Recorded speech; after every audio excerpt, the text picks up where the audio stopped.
Welcome, everyone, to another episode of Elbows Tight Podcast. It's your host, Travis. Today, we have a fantastic guest in Mr. Todd Fox. He is a former Marine Corps veteran. He owns Tour Defense, and he does executive-level escorting and defense and personal protection, and then also for celebrities. He's traveled around almost 150 countries, written 5 books, an incredible wealth of knowledge. Started Brazilian Jiu-Jitsu in 1995 or 96 while he was still in the Marine Corps. Did 12 years as a Marine, and he is just a great source of knowledge. And it's always nice talking to fellow veterans when it comes to Jiu-Jitsu because we have a lot of the same ideas and a lot of the same values when it comes to what jiu-jitsu does for people, and he was no different. It was an amazing conversation. I am super excited about you guys listening to this, so hopefully you enjoy. Let me know what your favorite part is. You can either DM me on Instagram or whatever. Also check out elbowstight.com, Elbows Tight everywhere. Join the Facebook community. Don't forget to do that. It's down in the description below. We're headstrong, almost 40 members already. It's been a lot of fun. Thank you guys so much for all the support on the last episode.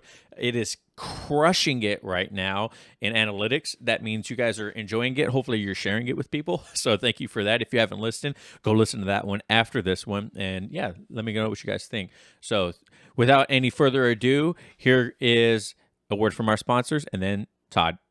Thanks, guys. We'll catch you later. Peace. What's up, guys? Are you tired of grappling body hair on and off the mats? Well, have no fear, because we have a solution that will keep you rolling smoothly and in style, thanks to Manscaped. Picture this, you're about to step onto the jiu-jitsu mats, ready to dominate and submit all your opponents. But wait, what's that? Your unruly body hair. That's why you need Manscaped, the global leader in men's grooming. With their precision engineering tools, you could tame the hairiest situations and grapple yourself to victory. Imagine executing the perfect armbar, all while knowing your bald hair is trying to sneak in a sneaky triangle choke. Thanks to the Lawnmower 4.0, you can easily eliminate that unwanted hair with this cutting-edge technology. It's like a black belt for body hair. So to my fellow BJJ practitioners, whether you're a white belt or a black belt, let Manscaped be your secret weapon on and off the mats. Go to manscaped.com and use code ETP20 for 20% off and free shipping. That's ETP20 at manscaped.com for 20% off and free shipping. And with Manscaped, you'll be a force to reckon with on the mats and in the mirror.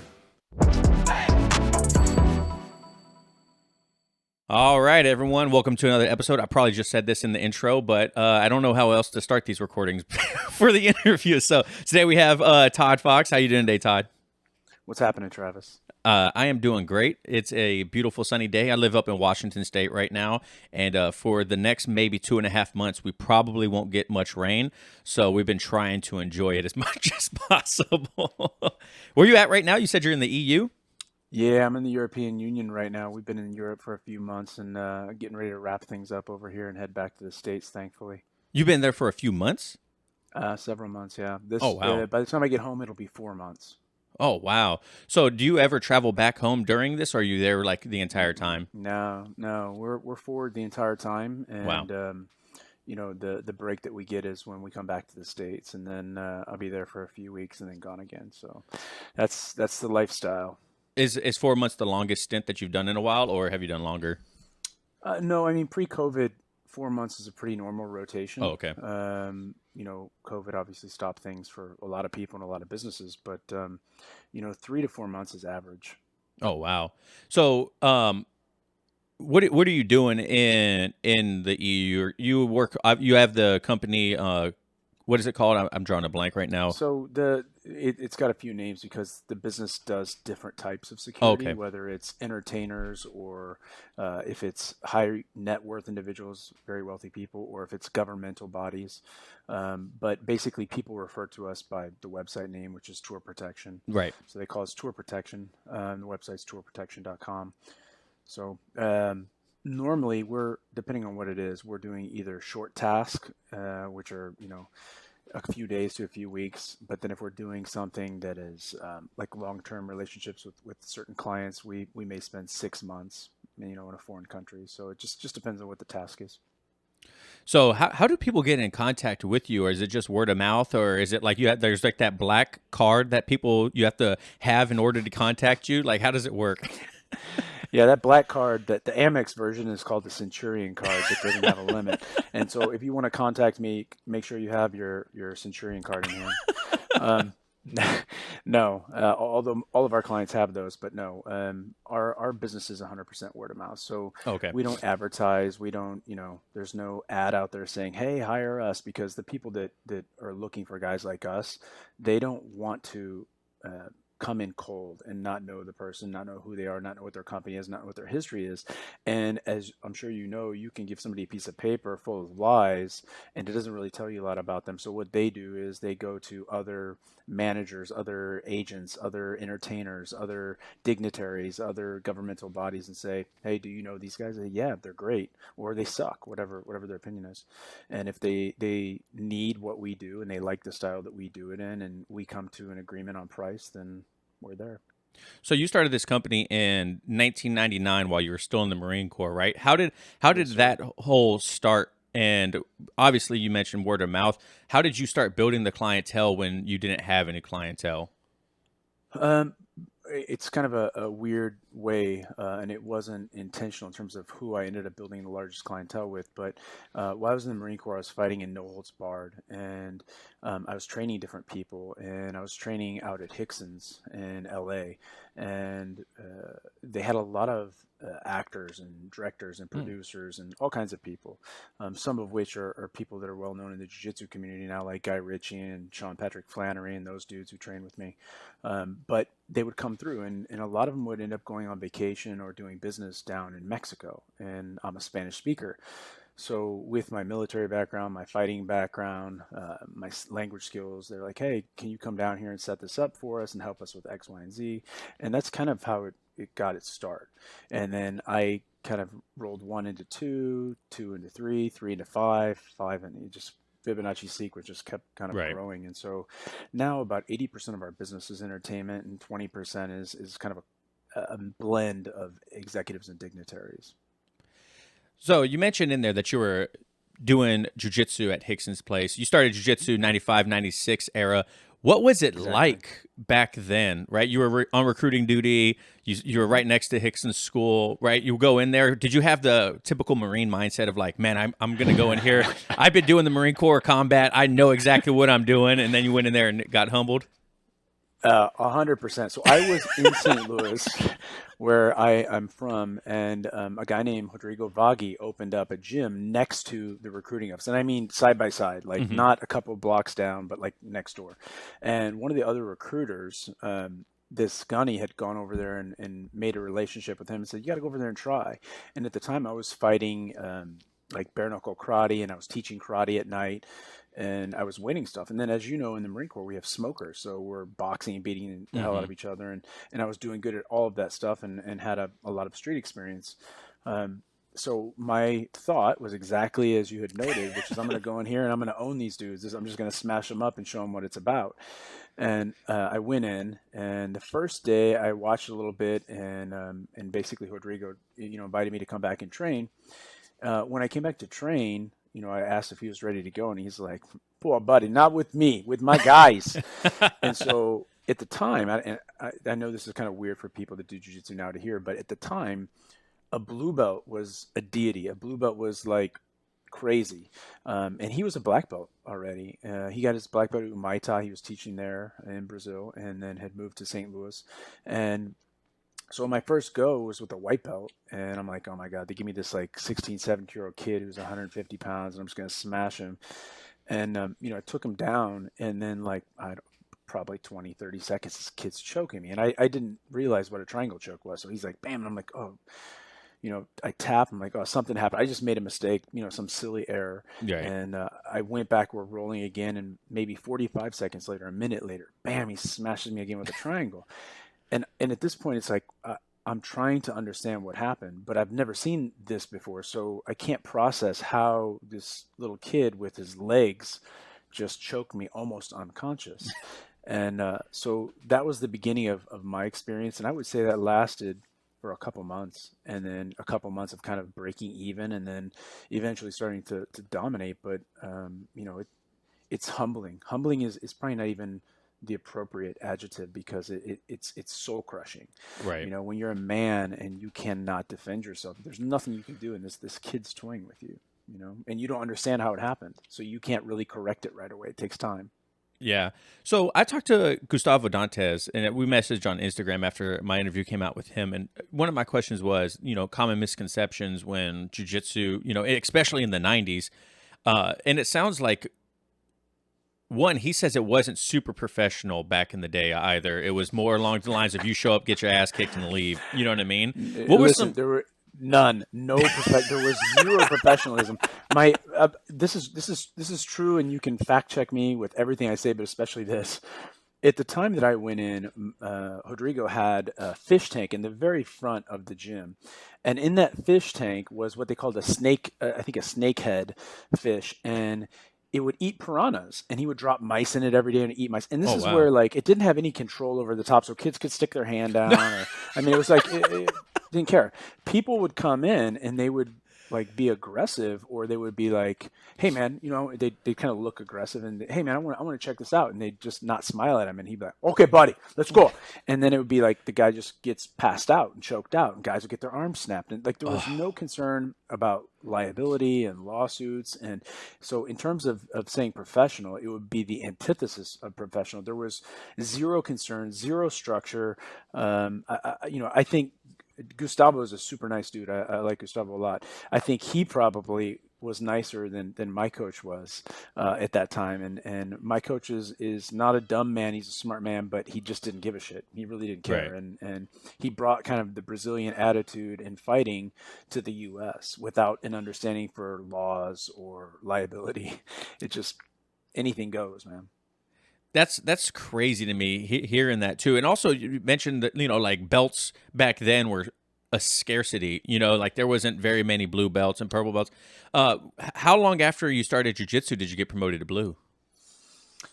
It's a good question. I would say under 2 years, but all of us at the time, the whole group of guys, were coming from all over the area, and we had, a bunch of NCAA All-American wrestlers, a bunch of Oh Golden wow. Glove boxers, guys with 3, 4, 5 black belts training. So everybody was tough, and everybody in the room competed. Everybody competed in gi jiu-jitsu, no gi jiu-jitsu, which we call submission wrestling, and NHB, or what is the most equivalent to MMA now, right? No holds barred. And in Brazil, they called it Vale Tudo.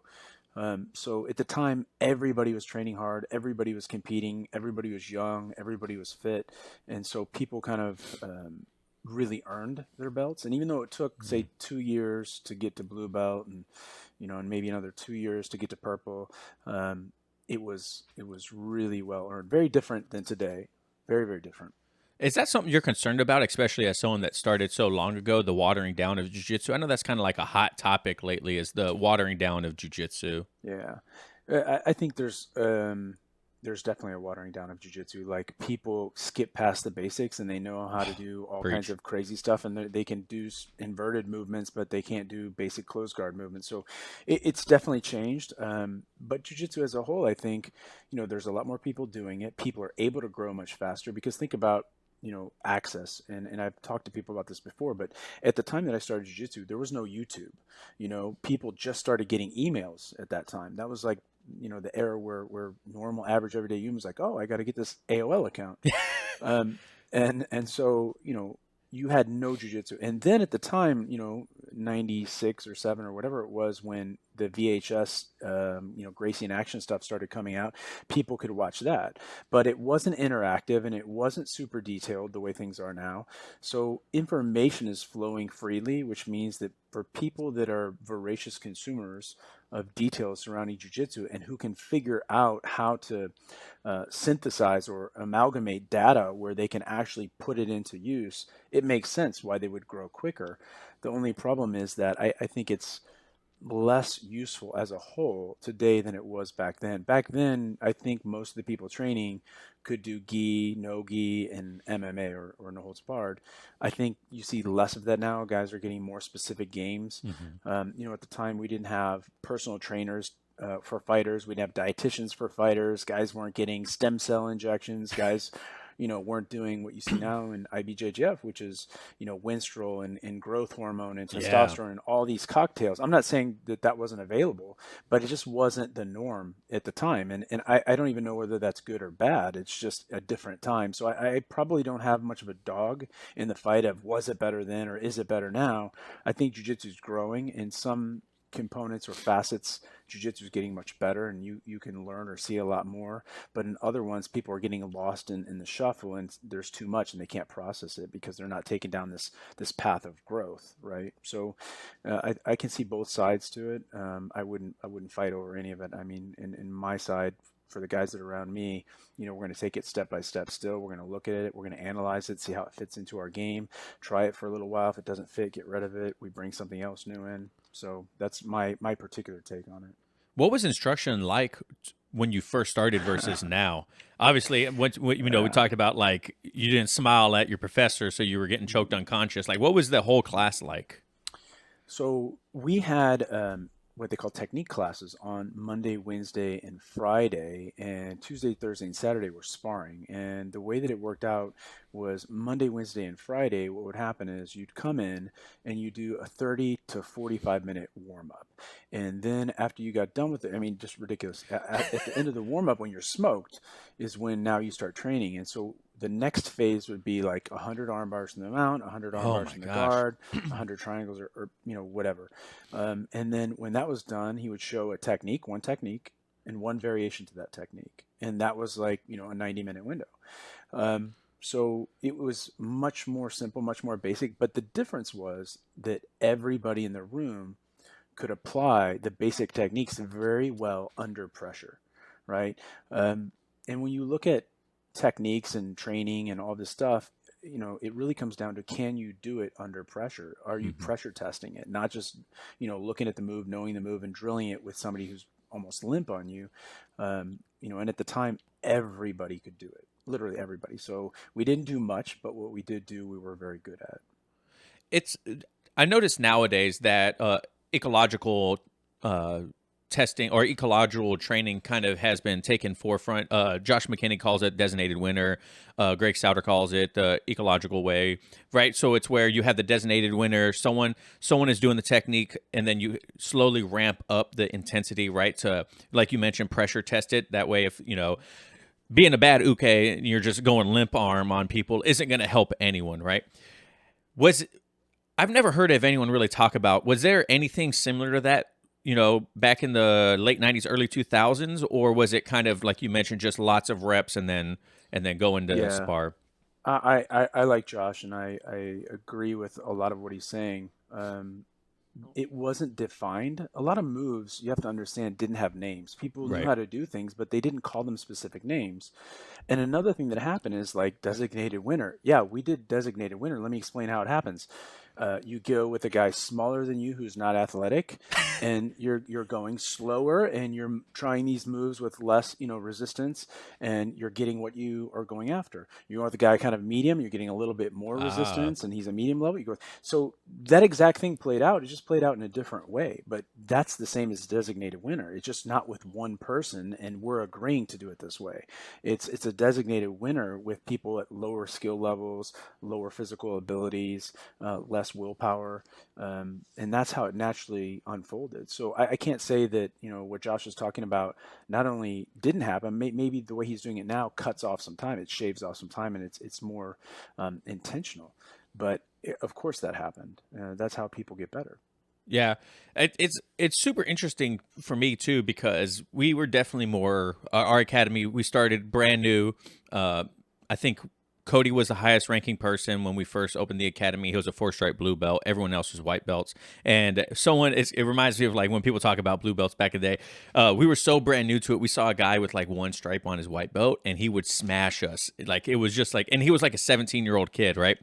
And so when we first started, we did a lot of the basics and just the ideology of how we taught each other and our approach to it has already vastly changed in the 5 years that we've been in open an academy. Now we definitely go more along the lines of theoretical situations, you know what I mean, which helps a lot.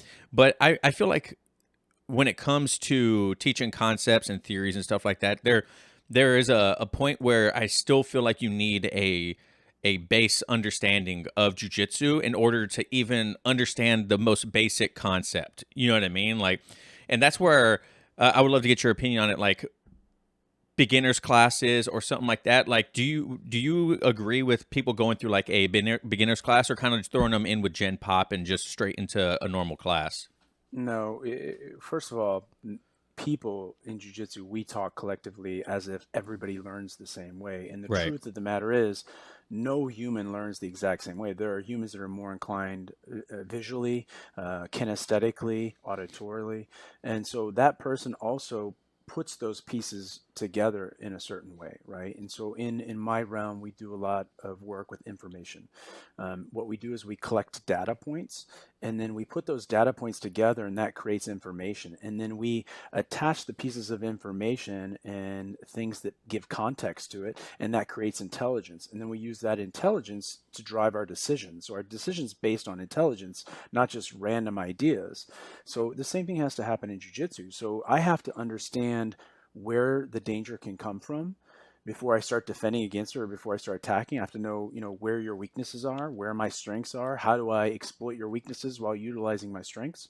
So I have to understand that, and I have to understand how the body works. And I talked to someone else about this recently, but the jujitsu's science and art, right? How your body moves is science, but the way that you trick people, the way that you put your moves together, that's art. And so people everywhere you go learn or see stuff differently. You'll see people that will grow really quickly with one style of instructor, but with another one they'll stagnate, or vice versa. And that doesn't matter who it is. It could be my instructor, it could be me. I've had guys who I say, you know what, I think you're better, you're more suited to this guy. Go train with him because he teaches 10 million techniques and he likes all this abstract stuff. I'm not that guy, so I'm not going to be your guy. Whereas another person, they're going to resonate more with this structure, this process. So I think it's really dependent upon the individual and the instructor. Yeah, I like that a lot. And I one thing that also happens is we hit these when we first start. I usually tell people, I'm like, hey, the first 6 months you're gonna make such a drastic change in who you are. You're gonna hit these milestones where you survive, against someone an entire round without being submitted, or you get submitted less or whatever. Those first 6 months is really that's to me, the 6 month is like the first major milestone. If you make it 6 months, you're a completely different person. You would probably absolutely destroy the person that you were when you first walked in, right? What major milestones in your jiu-jitsu journey have impacted you the most and like made you who you are today because of them? Um, it's a good question. I think that a big part of it came from the way that we trained, not just what we trained, but interestingly, you reference 6 months, and whether it's number of reps or time or how much an average person can take in that period and then kind of actually process. There's something for most people at 6 months where they really are able to understand it, process it, and apply it. And I don't know how you were, but me and a lot of the people that I was around, we were dreaming about it. We were Yeah. sleeping. In our off time, we were daydreaming about it.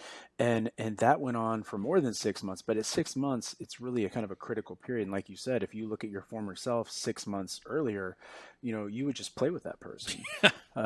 You would, and that's true for anybody that trains 3 or 4 times a week, and for guys that train 6 or 7 days a week, it's a whole nother level. But for me, in terms of milestones, I think one is that the very first step.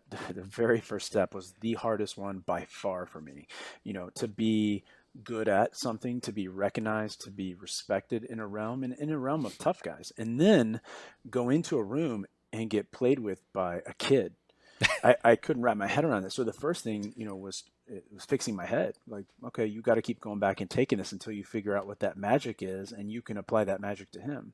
So that's the first milestone. Was one, realizing that I wasn't as strong as I thought I was, Hmm. realizing that I was weak, and that there was something I needed to learn. And then two was taking that punishment over that initial month, 2 months, 3 months, whatever it was, and just keep sucking it up, and kind of getting a really strong ego check, right? Really, really strong ego check.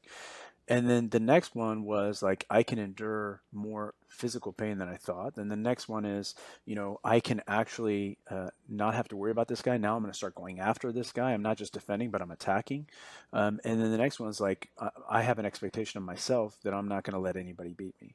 And it doesn't always work out that way, obviously, but your confidence grows, and you become actually proficient in that thing that you're doing, and it really changes your mindset and how you're wired.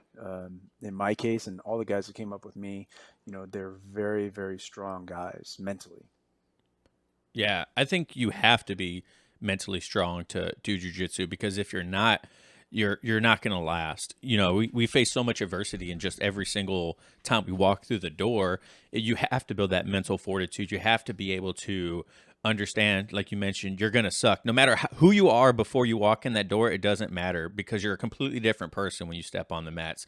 And the real you comes out. You know what I mean? We hear about it all the time. The real you comes out. It reminds me of like boot camp.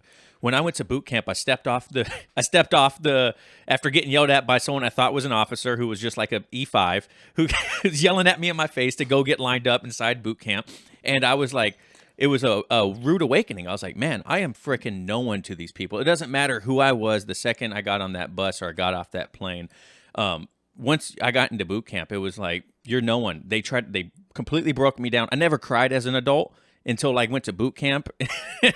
I cried at boot camp the first time I got a letter from my dad. I didn't even like my dad growing up, but I got the first letter from my dad in boot camp, and I bawled like a baby. You know what I mean? It made me start realizing who I actually am as a person. And it's I mean, jiu-jitsu doesn't go that deep for me personally, because it was just a completely different experience, but it does make you build that mental fortitude. Like, you have to be able to accept loss. You have to be able to accept being humbled.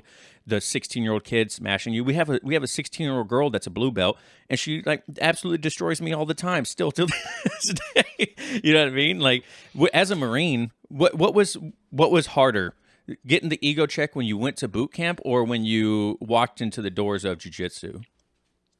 I expected it more in the Marine Corps. I didn't expect it as much in Jiu-Jitsu. I think there are a lot of correlations between Jiu-Jitsu and the Marine Corps in particular, but I think there are more correlations between Jiu-Jitsu and life in general, every aspect, every walk of life. And like you had noted, there's a really strong correlation between Jiu-Jitsu people, because Jiu-Jitsu requires you to keep struggling and fighting to attain what it is that you're after, some type of control, some type of position or submission. And even when you lose and the buzzer goes off, you got to start again. Here's another round. Oh, here's another round. Here's another round. And that was another thing at our initial school. Rodrigo didn't let anybody sit out any rounds. You Oh my had gosh. no water breaks. You had no sitting out. It was either a 60-minute class or a 90-minute class, and you were rolling the whole time. And so it was 6 minutes on, 30 seconds off, 6 minutes on, 30 seconds off. And so that forged a different mindset, because even if you didn't want to be there, even if you didn't want to have the next fight, you didn't have a choice. And so you were forced to kind of suck it up and get in there and do it. And so I think that's a fairly common story, at least with early jujitsu.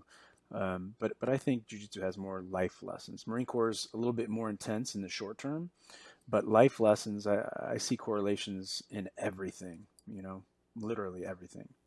Yeah, it's definitely helped me out be a way more level-headed person.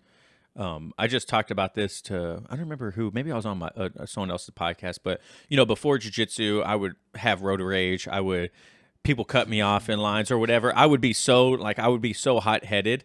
You know what I mean? But now it doesn't, to me, like, it doesn't matter anymore. You know what I mean?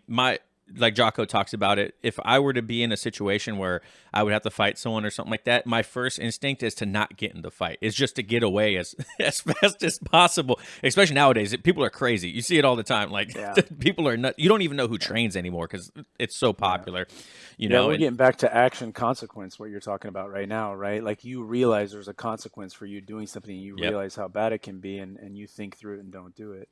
And the other thing, that you mentioned Gustavo, and one of the things that he asked me was, how would you be different right now if you didn't come up in the time you came up, and if you yeah, hadn't competed?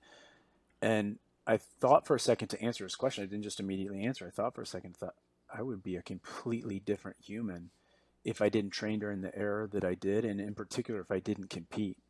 Yeah, And literally, that was during COVID, and literally, I went back to competing like a month later because that's I nice. realized what a significant difference that it made in my life and in my mindset, and how I saw things and dealt with things. And so jiu-jitsu people are a different breed, and I think we all know that, and that's why we kind of have a certain level of respect for each other, even when we act like idiots sometimes. Yeah, you mentioned competing. You are a uh, black belt national champ, Pan Am's medalist.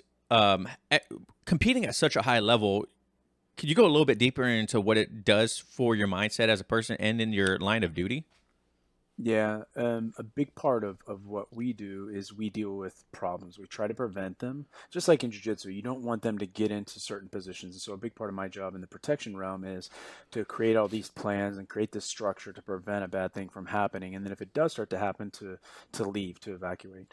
And then the last thing we do is actually fight. But in jiu-jitsu, with respect to competition, for me personally, it's not just the competition. It's definitely not winning a medal, because I don't get much from that. But what I do get a lot from is going in and being in a room full of people, thousands of people. And you mentioned like American nationals.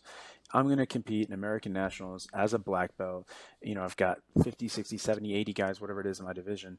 And and the numbers now are totally different than they used to be. You used to have like 10 guys in a division, it'd be stacked, right? Now you can't even count. Like Masters Worlds, I think I had 84 guys in my bracket. And Wow. that's, think about that. Master 4 black belt. Like, how is it that this small division has so many guys? So it's a massive sport. But the big thing is, you walk in the room full of testosterone, you can feel it, you can cut it with a knife. You're dealing with your own emotions. You want to perform well. You're having an adrenaline dump. You have to manage that. You have to manage like the fatigue that sets in on your muscles when you use too much strength when you're fighting.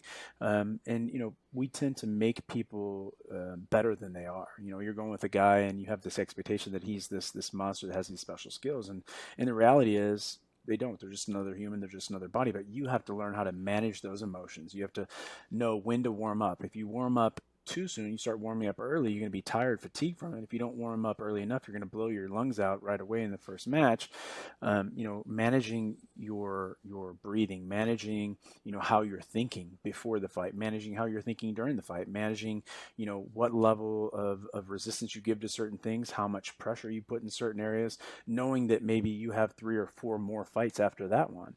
You're going to have lactic acid buildup, and maybe you've got the best guy in a really short period of time, and you need to be ready for that. So it changed the way I looked at things. It changed the way that I felt about things, and really, probably the greatest gift is it's just a great way to learn how to manage emotions and manage your mind, and the tricks that human minds can play on you. So, has your jiu-jitsu training? You were in law enforcement for a little bit as well. Mhm. Has your jiu-jitsu training and like your law enforcement? Well, actually, kind of like all your martial arts training, because you have a black belt in uh uh um, oh my god, Japanese jiu-jitsu, kempo, right? Is it kempo, right? It And is, yeah. then Brazilian jiu-jitsu. All these martial arts and your law enforcement background, how has it influenced the way that one, you recruit people for your job now, and then two, how you train and handle all these situations? Well, those are two very different questions. So the first one, with respect to recruiting people, I'm looking at the person now. Before, I was looking at their background more. I Mm. don't care about their background as much. I'm looking at how they think, how they behave, how they adapt to environments, much more than I used to. If they had a good resume and I got along with them, that was good enough, and that's no longer the case. I look for very specific things in people, characteristics, traits, and then I look at things to see, how long they've been behaving that way, or how long they can kind of endure certain conditions or situations. So that's a very different thing. Then on the other front, with respect to law enforcement and military and fighting and all that stuff, I think it's important to have those backgrounds so that you can understand more nuanced, complex details that are important. Before I was in law enforcement, I was training law enforcement Mm. in combatives and what we call defensive tactics, DT. And I didn't understand a lot of things. I thought I understood. I understood a lot about fighting. I understood a lot about the body, but I didn't understand a lot about the scenarios they face. I didn't understand any of the laws, whether it was federal law or state statutes with respect to use of force. I didn't understand agency policies. I didn't understand some of the constraints they faced. Luckily for me, coming from the Marine Corps, I did understand about fighting and gear. That was helpful. But they have a lot of different parameters that they have to operate within, that if you don't know about those things specifically, you can do them a disservice very easily, right? And so, having gone through that myself, I now know and understand all the things that I didn't know before. And oddly enough, you gave me a nice little segue there, right?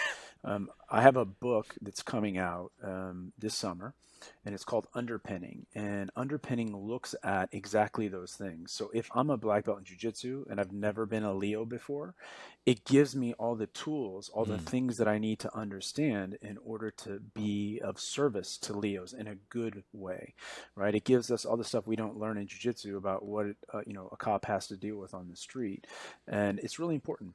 And the only way that I was able to find that out or understand that was through doing it, through going through academy, through working on the street, through working on a special response team, and dealing with these scenarios. You know, uh, it's easy to go in and say, here are some techniques, but to not have the context that surrounds it, it's not so good. So thank you for that segue. No problem. Yeah, I saw it comes out this year, so I didn't see what it was about, but I saw that you've written 5 books, and I was like, man, that's a lot of information. I don't think I could write one book. I don't think I'm smart enough and have enough information in my head about anything to write a book.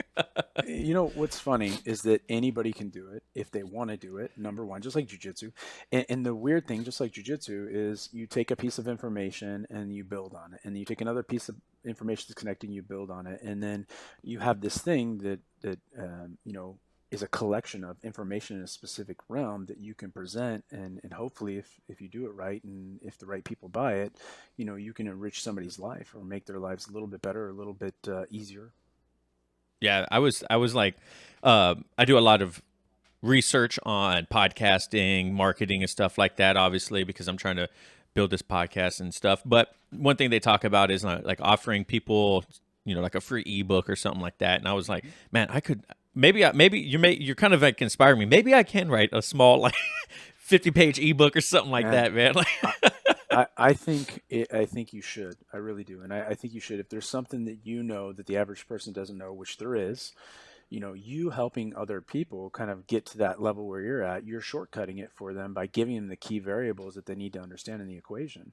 And so I think it's valuable. It's a learning process for you too, right? So you're writing the book, but you're learning about that process, and then you're starting to refine the things you want to present, and you have to understand them better when you're presenting it. Just like teaching right. jujitsu, you learn a lot by teaching, right? You learn about how people see stuff, how people process stuff, what people's strengths are, what people's weaknesses are, and then you have to be able to teach to those different types of people, and it helps you. It serves you and it serves them at the same time. So I would advocate for you doing like a free PDF book. You could do like a 20 or 30-page document, like a primer on podcasting. And I'll tell you what, right now in this day and age, most people aren't reading books and they're not watching the news. They're listening to podcasts, Very true. and it's hot. And so, you doing something like that is a big deal. And then that's also your contribution to the industry that you work within. So I think that would be a good idea. And I don't think it's that hard. I think it's much easier than you're making it.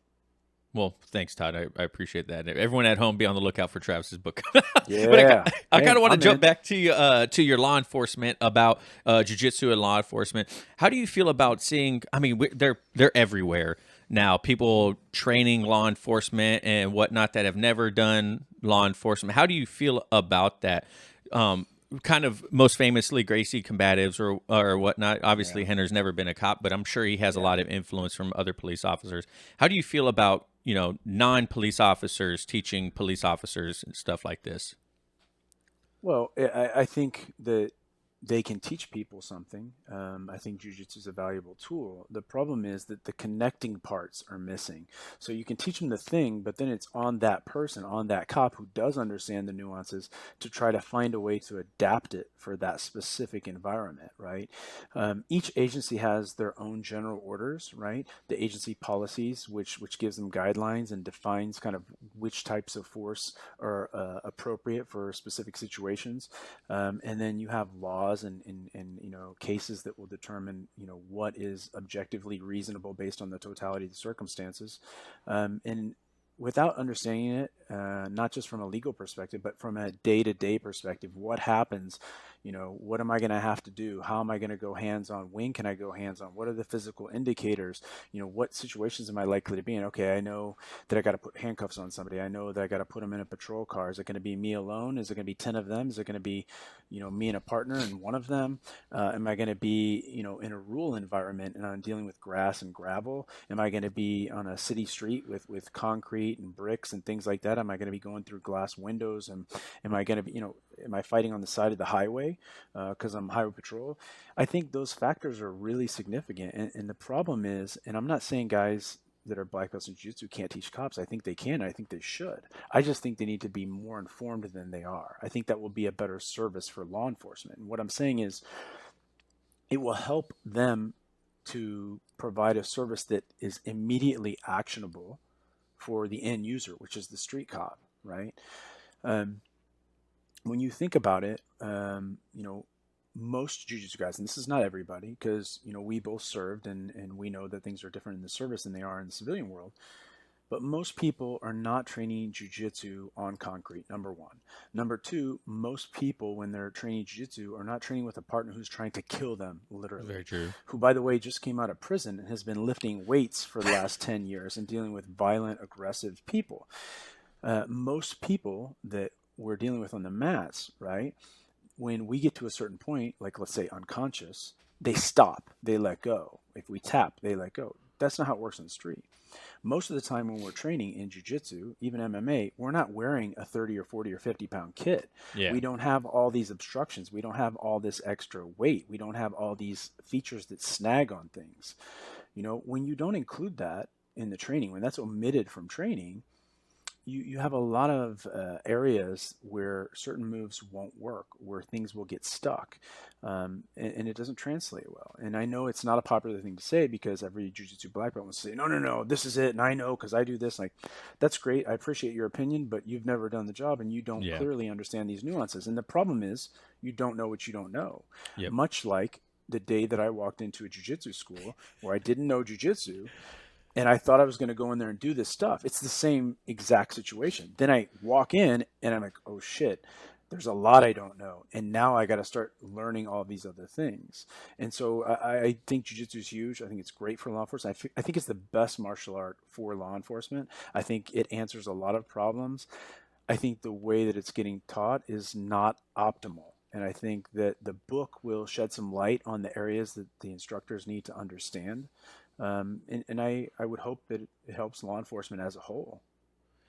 I see a lot of times, I follow police posts. I think it's police posts on Instagram, and they're always posting, big, gigantic captions along with like scenarios on when cops do good and do bad, obviously, which is, I think, very important because you want to see both sides of it because there's learning Absolutely. on both sides of it. Cops are human, so you're going to get both. Yeah. And I read it. I'm not a law enforcement, but I like reading it because I like knowing from a cop's perspective what could have been done differently and what was done right. Because Monday quarterback, right? Everyone's going to have an opinion, but if you've never been in the situation, then you don't know exactly what's going on. But I do hear from people that do teach seminars for like self-defense and stuff like that. The hard part is getting not necessarily the police on board, but getting the departments on board for hosting these events or bringing people in to train outside of the minimum mandatory training. How do you guys train for your company? Do you guys constantly train like multiple times a year to stay fresh on the new stuff? Normally, for the groups that I work with, we're there a couple times a year, and we work with a couple of state and a couple of federal agencies. We don't work with 50 or 60 or 70 entities, and we're not trying to make this cookie cutter thing that we just mass produce, because we're working to kind of know how that agency functions and how they do business and what the personalities are like. The challenges that you're mentioning are related to one, budget, right? So Yeah. a law enforcement agency has a budget of X, and then they have to do certain things. So there are hot topics in use of force, like duty to intervene is one where, you're an officer and you see someone using excessive force, you have a responsibility to go and stop that, right? Duty to render medical aid is another one that's a hot topic where, if I shoot a guy, after I shoot him and he's no longer a threat to me, I need to go over there and administer aid to him, medical aid, as long as it's safe to do so. So I need to go over there and, patch him up however best I can. There are a lot of different areas that are outside of what you think of in terms of use of force that need to be taught. So the agency only has so much time and so much money to give officers training. And unfortunately, we're in a very litigious society where agencies, cities, departments get sued, and they're really, really hyper aware of these liabilities. And unfortunately, the law enforcement profession is a dangerous profession, and you have to learn how to fight. You have to learn how to deal with violent people. But not all agencies want to spend a lot of time and money on that. That's the reality of the current situation in law enforcement. Very political. When people do get to show up for your trainings, how do they perceive it, or kind of like interact with it when they first get there? Is it kind of like, oh man, I got to be here for this training, or is everyone super Mm. excited to do it? No, I'm fortunate. I'm very fortunate because I work with a couple groups that are motivated and dedicated. But on the front end, before they sign up for it, we explain to them that it's physically grueling. They're going to be tired. They're going to be worn out. It's not a gentleman's course, meaning, like a lot of law enforcement courses, you sit through a course, they sign off on it, and you're good to go. You've got your post hours or whatever your certifying body is. We don't do that. We don't believe in that. Like you're going to get tired. You're going to get worn out. Eventually somebody's going to get hurt in the class because people put out physically hard that aren't used to doing it. Things happen. So if you put 100, 200 people through it, you're going to have some people fall out. So we warn them on the front end. We take all the precautions that we can to stretch out, to warm up, to talk them through it, to kind of, ratchet it up slowly. And we try to identify people who are not suited for it. The truth of the matter is, not every law enforcement officer is a warrior. While they should be, the truth is they're not. Some are, some aren't. And I think we do our best to try and identify who that is, and we try to work with people as best we can and give them some type of skills. Um, but I think right now a big thing you see is just guys getting pumped through courses in mass, and I'm not a believer in that. I saw a video of Tim Kennedy, his sheepdog course that private citizens can go learn with him, and man, that looked so freaking intense. Like I was watching it, and they're just everyday moms, dads, people that just want to learn how to defend themselves, get better situational awareness, and like people are going blue in the face because they've never experienced someone trying to choke them, or jujitsu and whatnot, and Yeah. it's like a big eye opener. I'm like you mentioned earlier. I experienced that in my first class when I had just got the Navy. I was in the best shape of my life. I was like lifting all the time, super strong. Thought I was physically fit, and I get on the mat, and that 17-year-old one stripe white belt dominates me. I literally think to myself in the middle of the round, I'm like, if I were to get in a fight on the street, I would literally die if the person had any kind of training. Like they would just manhandle me. There would be my strength means absolutely nothing. I think that's a big awareness that a lot of people don't have. You know what I mean? Like they've never Yeah. faced that before in their day-to-day life, and it's like it's a scary thing. Yeah, when you say it's an eye opener, you're absolutely right. And when we talk about training police, we're training them for very violent life or death encounters. We're not training them for something else. So the part that we deal with is a very nasty thing. And so we try to control it, and we don't want injuries. That's not good for anybody. But you have to have some exposure.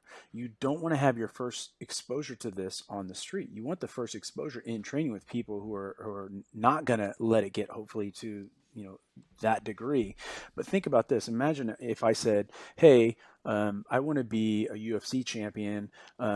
Let's work. We're going to do jiu-jitsu, but I don't want you to touch me. Okay, so we're going to do jiu-jitsu. Don't touch me. We're going to do Muay Thai, but don't punch me in the face. We're going to do this, and that's how I'm going to train for the UFC. You would laugh at me because that doesn't work. When you have violent encounters, all of these nice rules about touchy-feely, they don't work anymore. And then when we go out there, what happens? You have these people who are afraid to get hit, who've never had that experience. They have it for the first time. What's their human instinct? To go to the gun. To go to the gun. When they could solve it another way, they go to the gun faster because they feel more threatened much Yeah. sooner than guys who are used to this kind of violence, right? Guys that are used to being exposed to violence. I think we're creating a lot of problems that we're seeing right now, and it's unfortunate. If you're going to operate in a realm where violence is going to come to you eventually, right? Because you're getting a call for service. You don't get to pick and choose what that call for service. Oh, it's a violent call. I'm not taking that one. It doesn't work that way. Right. You get a call for service, you respond, and you don't know what you get till you get there. And when you get there and the violence is on, you're in the middle of it, and you're tasked with solving a problem.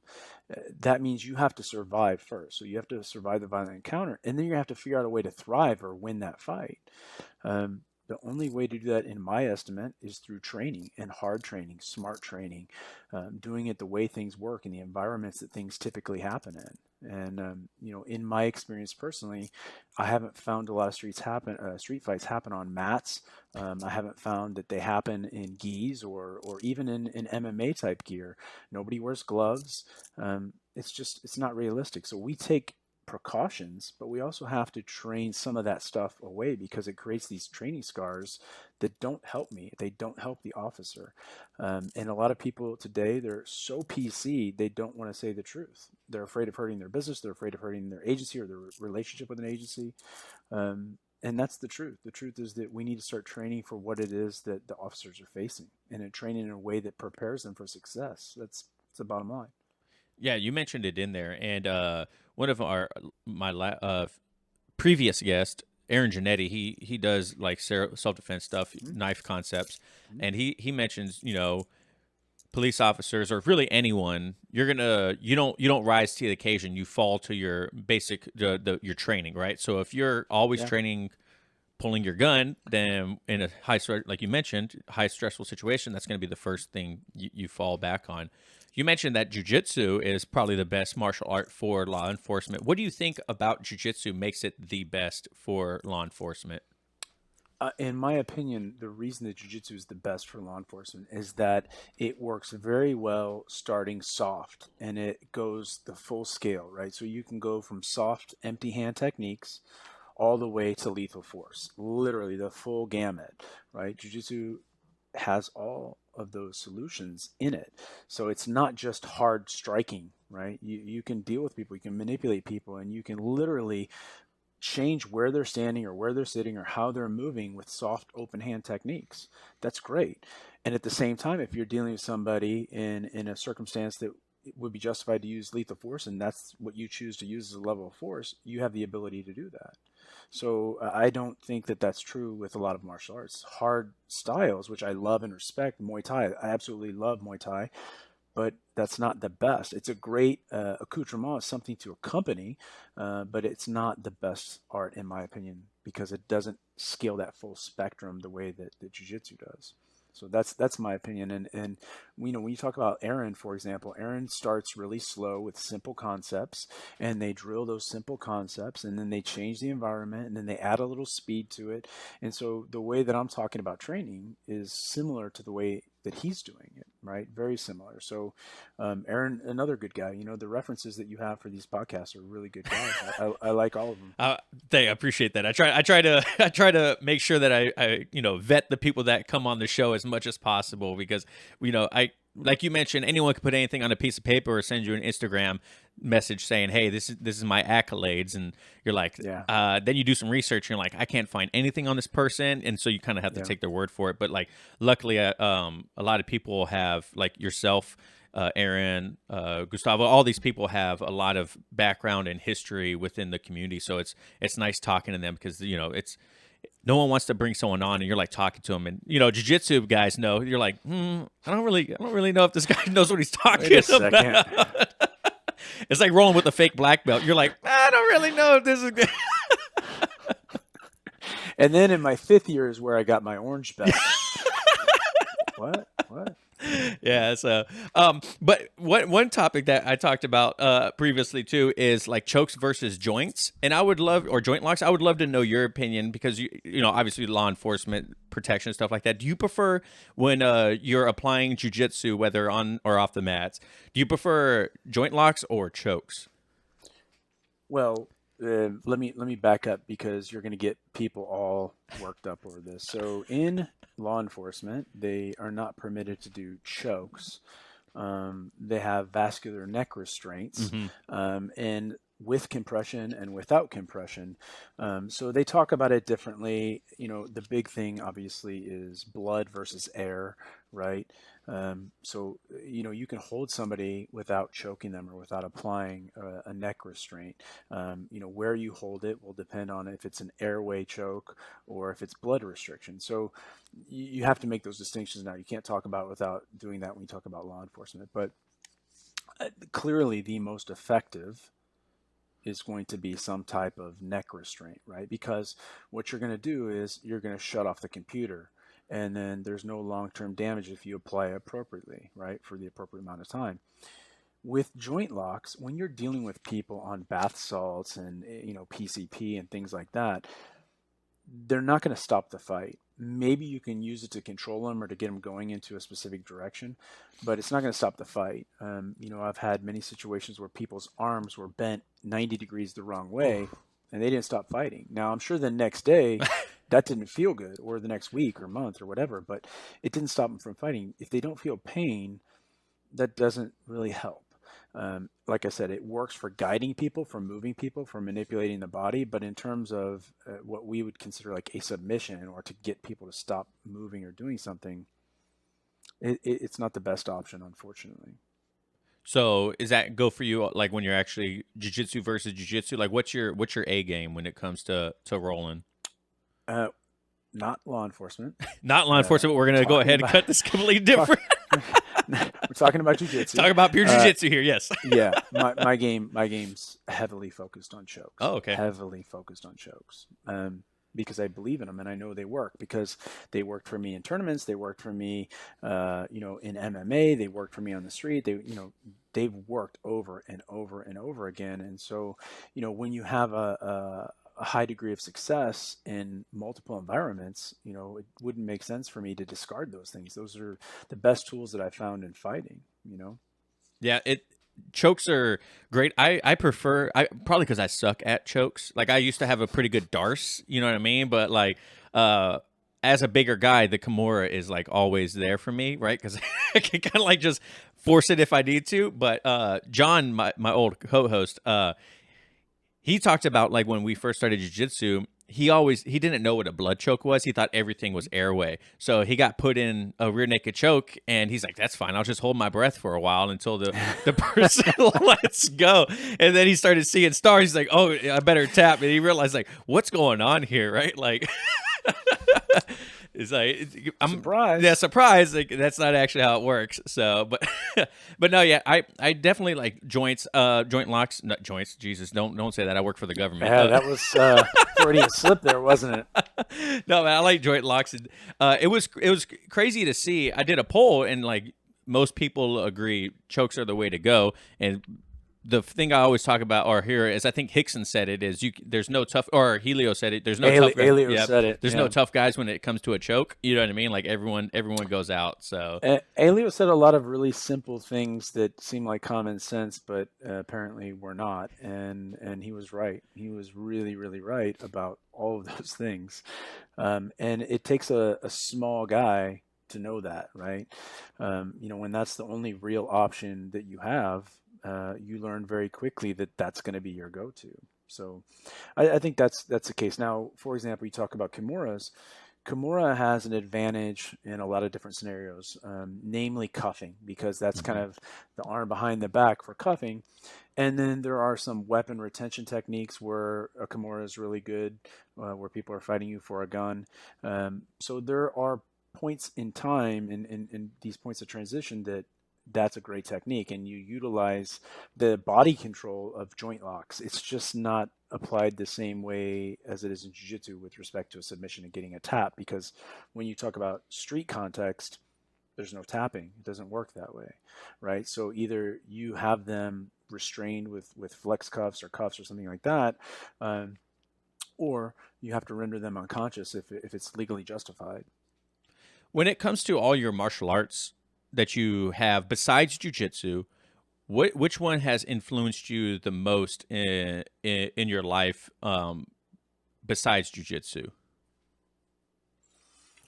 Um, it's not even close. I mean, you can't compare it to Brazilian Jiu-Jitsu for me. Muay Thai, I love. I'm not great at it, but I love doing it. It's a great workout. I think it complements Jiu-Jitsu perfectly. I'm a huge fan of knees and elbows, and they are beautiful. The way that Muay Thai applies them is unbelievable. I think in my personal life, probably my Japanese Jiu-Jitsu teacher was a massive influence. He was a Marine. He was a cop. Oh wow. He was a fighter. He was a tough guy.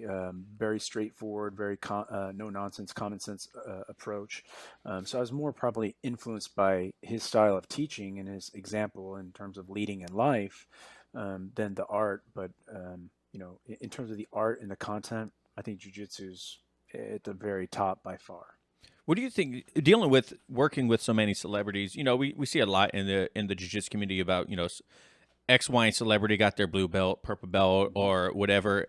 There's like always so much hoopla when it comes to a celebrity getting a belt in jiu-jitsu. They're like, oh, it's destroying the sport. Like, to me, I don't see it's destroying the sport. First of all, if they want to do jiu-jitsu in private lessons with whoever it is, then by all means they can do it, right? That doesn't affect Yeah. anyone else's journey besides theirs. So I don't know what the big deal is. And then second of all, that is, if Ashton Kutcher is a brown belt in Brazilian jiu-jitsu, that is a whole lot more people seeing Brazilian jiu-jitsu and bringing people into the art. You know what I mean? I don't see what the big deal is. What's your opinion on Yeah. that? Well, celebrities, believe it or not, are people, and so just like other Imagine that. people, yeah. Well, some of them aren't, but that's another conversation. Um, most celebrities are human, and so when they become famous, they come to fame with an existing skill set. So it's not the same for everybody. So let's say you have a celebrity who was a college athlete, let's say a college wrestler, or you have a celebrity like a Guy Ritchie who did like bare knuckle karate, and had great skills in judo. That's very different than you having a 70-year-old celebrity who's not athletic. So whatever they bring to the table before they start jujitsu really kind of determines the quality of their jujitsu. Plus, the instructor they have is a big factor. But right now, there are a lot of instructors handing out belts to celebrities because it gives them attention, and that's the truth. Yeah, I work with celebrities that train jujitsu. I don't promote them. A lot of other black belt instructors promote celebrities very fast because they want the recognition of being the person that promoted them. That's the truth. We're being honest. A lot of people won't like that I say that, but that's what it is. I do agree with you 100% that whatever celebrity trains has no bearing on my jujitsu. It has right. no bearing on jujitsu as a whole. And to your point, it creates a lot of exposure for jujitsu. I don't know how much value that exposure has, only because with Fair. certain celebrities, the groups that they influence will not be successful in jujitsu because they don't have the attributes to be successful in jujitsu, and they don't have the mindset. I'm not saying that all celebrities are like that, but there are very specific groups. And so, you look at some celebrities, Zoltan, for example, who, I come off a podium and he's standing next to me. Yeah. He's a celebrity training jujitsu, competing in Tom jujitsu, Hardy. medaling. Yeah, I mean, uh, you have all kinds of guys, and you have guys that just want to do it for fun, and they tell everybody, I have no desire to compete. I don't want to do this. I'm not doing it for MMA. And then you got the Zuckerbergs who go out there and now start competing. I don't have any valuable opinion when it comes to that, even though I work with celebrities. We have tons of them that we take care of. If they want to train it, I think it's great. I think the more people in the world that train jiu-jitsu, the better the world is. I think jiu-jitsu teaches you lessons that you can't find in other places very easily. But I don't think they're going to make jiu-jitsu better or worse.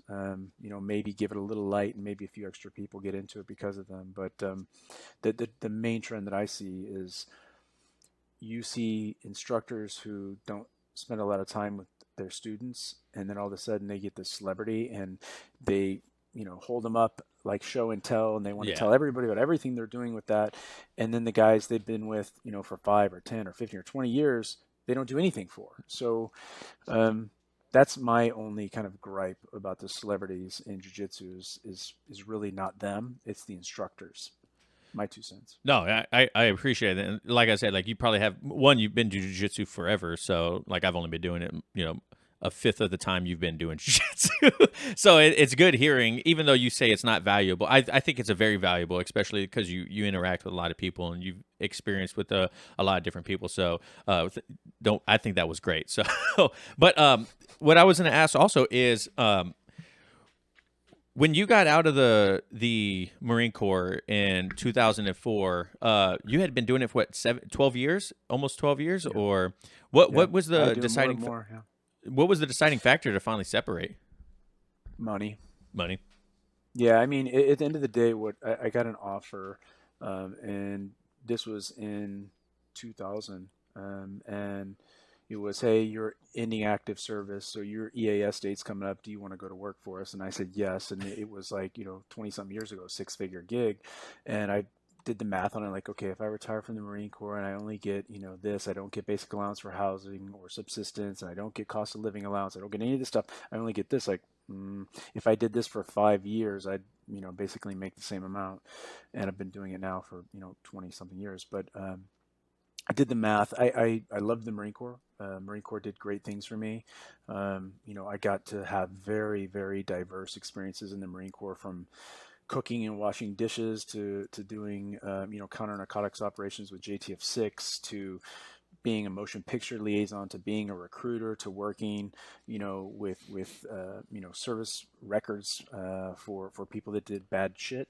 I got to do a lot of very odd, different, unique things, and I think that it gave me a lot of tools and skills and an understanding of what goes on a broad scale in the military, not just being an infantry guy, which is what my primary job was. So I probably would have stayed. I probably would have done 20. Um, but in hindsight, I think I made the best call I could in that moment.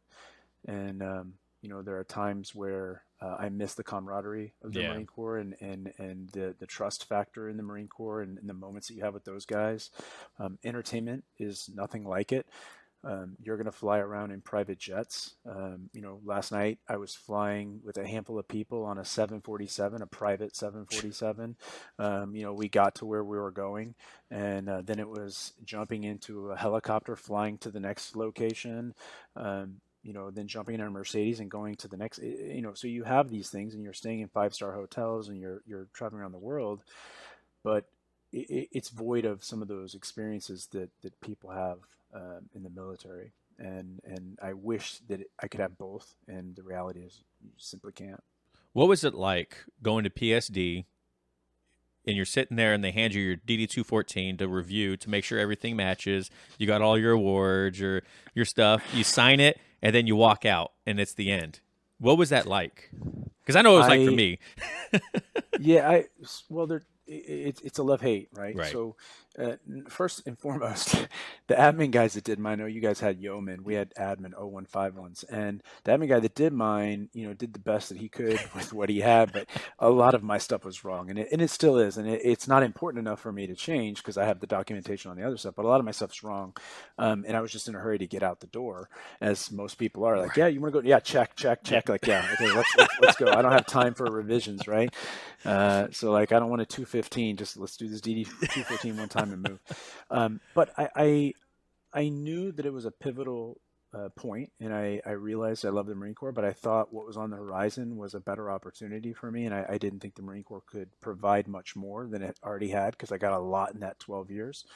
Um, but there were times, where you hate the Marine Corps, where Yeah. you hate the silly stuff, and what's really interesting to me about Marines that I know anyway is you have to take what they call instant willing obedience to orders, right? But so many Marines are anti, authority. It's very funny. They have this resistance to authority, but yet they work in the structure that requires a ton of it. And so I didn't miss, having the 0400 formations in the morning to wait until 0700 to get some information. I didn't miss the silly stuff like that. I didn't miss all the silly briefings. I didn't miss, going from one place to supply, from supply to this next shop to the next, I didn't miss any of that stuff, but I missed the people. I missed the people. I Yeah. missed, some of the intensity of the Marine Corps. Um, but I was excited. I was super excited to get to see, a different side of things. And as you know, because it's no different in the Navy, I had Vietnam era gear, and I went from that to Four Seasons and Ritz Carltons and private jets, and so love hate. Sad to go and miss the people, but at the same time excited to kind of get a taste of a different world that I didn't grow up in. Yeah. I when I left the Navy, I signed my D 214. I was like, holy crap. My buddy, I talked to him about it, and he kind of like prepared me for what was going to happen when I went in there. And he's like, dude, I completely forgot to put my cover back on. I just walked to my car, just in uniform, no cover on, just like, holy crap, I'm out of the I'm done. Navy. You know, you know what I mean? I'm done. But it's like, to your Yeah. point too, like my first job was for a private engineering firm in Seattle, forensic engineering. I got to travel all over the United States and basically do CSI for buildings, right? So like a roof collapsed, I went there and investigated why it happened and whatnot. And there was like a culture built on trust in the company, and that's not the military, right? Like they're going to tell you to do it and 100% expect you to do it. Hover over your shoulder if they have to, right? When it was like, I remember my first day, I walked to my boss's office like, "Hey, when can I take lunch?" He's like, "I don't care. Whenever you want to take lunch." Wait a I second. was like, Can I? "What?" Does that mean I can go to the bathroom on my own too? Right? And I was like, "Wait a second. This is so weird." I was like, "When can I go home?" Like, after 8 hours, like, just go. I was like, "Okay, like, can I leave early?" They're like, "Yeah, go right ahead if you need to." I was like, "Holy crap, this is amazing!" You know what I mean? So early this morning when I filled out that form to make a head call at noon, is that I don't need to do it now. I work for Uncle Sam again, and it's very similar to it was in the military. Got yeah. to fill leave request out and whatnot. But no, man, it was a crazy experience. I signed it, and I was like, man, this is freaking it, man. And the only thing I've ever came close to the camaraderie that it once again from the military is jujitsu, and I think it's we mentioned earlier. It's just the aspect of going through difficult things with people. It Hmm. just builds a relationship that you just don't experience really in anything else that I've experienced. Rob from McDojo Life, he says he's like you can have camaraderie in any hobby, football or whatever. And I think it's true to a certain extent. I just think adversity just builds a different type of relationship with people. Yeah, you hit that on the head. And what I would say is that I would differentiate between like camaraderie and having some connection or community. I think you can have a hobby and have community or Yeah. have connection, but like true camaraderie comes from enduring hardship as part of that group or part of that team. Even a pair of people going through this, intense, difficult, challenge. It creates something very, very different and it connects you in a very, very different way. And that's again why I said I think jujitsu is a great metaphor for life. And I also think there's a massive connection between the military, but in particular for me, I see a lot of correlations with the Marine Corps. You go through some really bad things, and it's part of the process. In in the jiu-jitsu community, you're going to get hurt. You're going to have problems. People are going to do stuff to you. You're going to have bad days. People are going to crush you. You're going to have other people you crush and like, maybe I shouldn't have gone that hard with that dude. And, you have these experiences, and every single person that I know who does it for long enough has these experiences without exception. Yeah, absolutely agree. Hey Todd, so let's go ahead and if people want to follow you, check your stuff out, read your books, where can everyone find all your information? Uh, our company website is tourprotection.com, and Instagram, we have a pretty small page on Instagram, but it's at Tour Training. And those are the two best spots to go. And if anything else, you could Google and I'm sure find plenty of stuff that way. But website, tourprotection.com, Instagram at Tour Training. And be on the lookout for your new book this year. What was it called again? Yes, sir. Underpinning is what's coming out. So for anybody that's teaching law enforcement, it's a good book. Or anybody that wants to understand, components of use of force in law enforcement, the things that really control and structure and really lead to determining what should and shouldn't be done in certain situations, that's going to be a great book. If you're not interested in use of force in law enforcement, it's not a right fit for you. So. All right. Hey, and we'd like to end the show with the same question. If you could give one tip to a brand new white belt starting Brazilian Jiu-Jitsu, what would it be? Find a good instructor. Find somebody whose teaching methods fit with how you think and how you learn and how you grow.